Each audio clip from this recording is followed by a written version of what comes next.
Mr. Vigilante, there's a Flemish politician claiming that migration is very costly to our societies and to our budget. This is in contradiction with what the UNDP has just published in its new Human Development Report. How do you argue for the position of UNDP? Well, indeed, it seems to be contradicting what the report findings are. The report finds that neither on the labor market, neither as a fiscal pressure, migration cause such exaggerated consequences.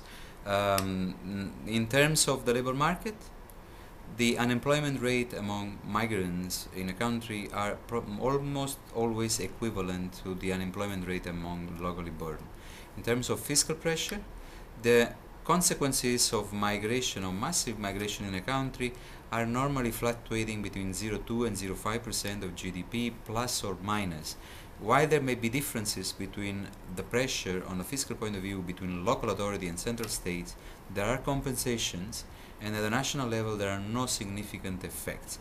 There may be exceptional circumstances, but they would have to be proven and documented, since we have no reason to believe that such claims of a very heavy burden on the states deriving from migration are true.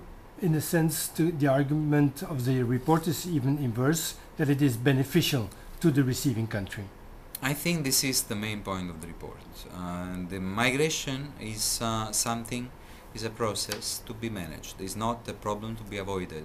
Why? Because it brings benefit to all involved, to the migrants and their families in economic, social, educational and health returns, for the receiving countries because it increases productivity, GDP and investments, and therefore and finally for the originating point, for originating country, through the remittances, but not only, also to what the report calls social remittances, the flow of ideas, of technology, of entrepreneurship that return migrants bring. Yeah, which leads the report to say what we should do is make migration easier rather than to build up high walls. Definitely, by being more generous in accepting a wider number of unskilled migration, for instance, of course with a certain commensuration to the labor market trends, will bring benefit, will reduce the migrants entering irregularly in a country, will reduce also criminality, because the irregular migrants, those that have entered irregularly, are sometimes pushed in criminal rings because of their condition of irregularity in terms of residence in the country.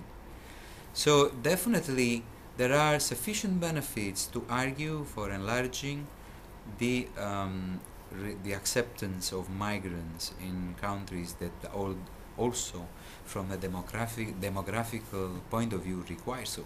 Okay, thank you very much for this interview.